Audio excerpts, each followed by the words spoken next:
आज की वीडियो में हम बात करेंगे मैटर के बारे में। What is matter? Matter is a substance that has mass and occupy space. एक ऐसी चीज जिसके पास मास हो और वो एक स्पेस भी ऑक्यूपाई करती हो। आप एग्जांपल ले लीजिए आपके फोन का। आपके फोन के पास मास भी है और आप उसको एक टेबल पे रखोगे तो वो स्पेस भी ऑक्यूपाई करेगा। सो आपका फोन, आपकी जो बुक्स है, वो सब मैटर का ही एग्जाम्पल है। तो स्टेट्स ऑफ मैटर होते हैं, जैसे solid state, liquid state and gaseous state. इनके बारे में हम डिस्कस करेंगे।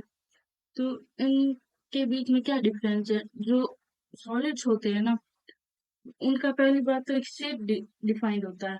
आप कुछ भी ले लो, आप अपनी बुक ले लो, उसका एक शेप डिफाइंड है। पर जो लिक्विड होते हैं लाइक वाटर, आप उसको किसी कंटेनर में डालोगे वो उसी का ही शेप ले लेगा। तो लिक्विड्स आर, इनका कोई शेप डिसाइड नहीं होता, कोई डिफाइन नहीं होगा, पर उनकी वॉल्यूम फिक्स होती है। और गैस क्या है? गैस तो उसमें ना उसकी कोई शेप डिसाइड होती है, ना कोई वॉल्यूम डिसाइड होता है। आप उसको कहीं पर भी रख, वो गैस हमेशा एक्सपेंड करने की ही कोशिश करती है। ओके। सो अगर आप कुछ भी चेंजेस करोगे, मान लो आपने टेम्परेचर चेंज किया, आपने प्रेशर चेंज किया, तो उसके हिसाब से जो ये सॉलिड है, सॉलिड लिक्विड में कन्वर्ट हो सकता है, लिक्विड गैस में कन्वर्ट हो सकता है। तो ये तीनों जो चीजें हैं मैटर की, जो स्टेट है, वो आपस में इंटरकन्वर्टेबल है। आप देखो सॉलिड के पार्टिकल्स कितने पास पास है, बहुत वो पास पास होते हैं और बहुत एक डिफाइंड शेप होता है।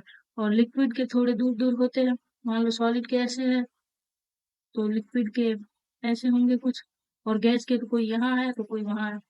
ओके। तो अगर आपने सॉलिड को, मान लो आपके पास आइस है, आइस को आपने हीट किया तो उससे क्या बनेगा? वाटर। और अगर अपन ने वाटर को भी हीट किया तो उससे क्या बनेंगे? वेपर्स बनेंगे। और इन वेपर्स को मान लो आपने कलेक्ट किया और उसको कूल किया तो वो वापस वाटर बनेगा, फिर इस वाटर को कूल किया तो वो वापस आइस में बनेगा। तो ऐसे हम टेम्परेचर और प्रेशर की मदद से हम इन सब में ये चीजें इंटरकन्वर्टेबल है। हम देखेंगे क्लासिफिकेशन ऑफ मैटर। मैटर के स्टेट्स तो हमने पढ़ लिया, क्लासिफिकेशन क्या है? मैटर को टू टाइप्स में हम क्लासिफाई कर सकते हैं। और ये मैक्रोस्कोपिक होता है, मतलब अपन बड़े लेवल पे देखते हैं इसको।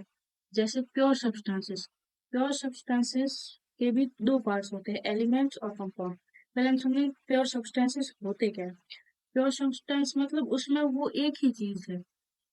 जैसे एलिमेंट या particles of an element consists only one type of atom।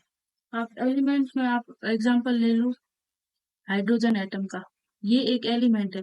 और पीरियोडिक टेबल में जितने भी एटम्स है उन सबको एलिमेंट्स ही बोलते हैं। और कंपाउंड क्या होता है? दो एलिमेंट्स से जो मिलके चीज बनती है, या एक और एक से ज्यादा जो कंपाउंड से मिलकर जो चीज बनती है, एक से ज्यादा एलिमेंट से मिलकर जो चीज बनती है उसको बोलते हैं कंपाउंड। मान लो आपने दो हाइड्रोजन के एटम ले ली। ओके। तो इसको मॉलिक्यूल बोलेंगे, इसको कंपाउंड नहीं बोलेंगे। जो टू और मोर एटम से बनी होगी ना, जैसे एक वॉट आपने हाइड्रोजन ले लिया, ऑक्सीजन ले लिया, इससे आपने वाटर बना दिया, तो इसको बोलेंगे कंपाउंड। ये है मॉलिक्यूल। और ये जो हाइड्रोजन का अकेला एटम है उसको एलिमेंट बोलते हैं। होप सो आपको समझ में आए।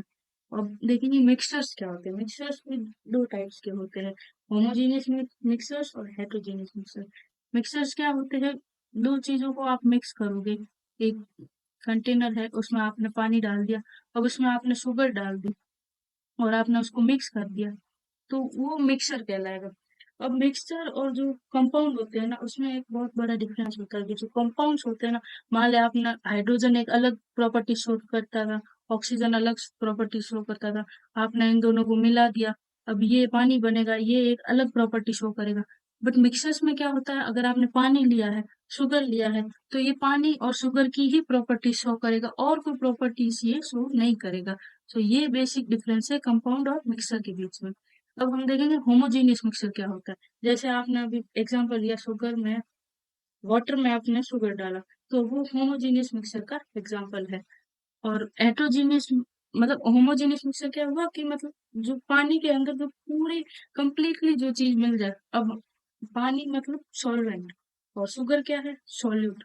जो सॉल्यूट में जो सॉल्यूट सॉल्वेंट में पूरा मिल जाए, वो उस टाइप का मिक्सचर होमोजेनियस मिक्सचर कहलाता है। तो हेटेरोजेनियस मिक्सचर में क्या होता है कि वो यूनिफॉर्म वे में नहीं मिक्स होता। जैसे आप वाटर और सैंड का एग्जांपल ले लो, आपने वाटर में सैंड डाली, तो वो क्या कभी पूरे तरीके से मिक्स होगा? जैसे शुगर है वो इवनली मिक्स हो जाएगी, पर सैंड और वाटर इवनली मिक्स नहीं होगा। आप थोड़ी देर बाद उनको देखोगे तो सैंड एकदम नीचे नीचे होगी और वाटर ऊपर होगा। सो ये सब चीजें थी। देख लो, ये एटम्स, आपके एनसीईआरटी में एटम्स इनको बोलते थे, हाइड्रोजन ऑक्सीजन। तो दो एटम्स से मिलकर जो चीज बनती है उसको मॉलिक्यूल बोलते हैं। Okay, this is molecule of oxygen, molecule of hydrogen. और जो दो मॉलिक्यूल से मिलकर बनती है उसको हम कंपाउंड बोलते हैं। ओके, ये कुछ डेफिनेशंस भी थी। And thank you for watching.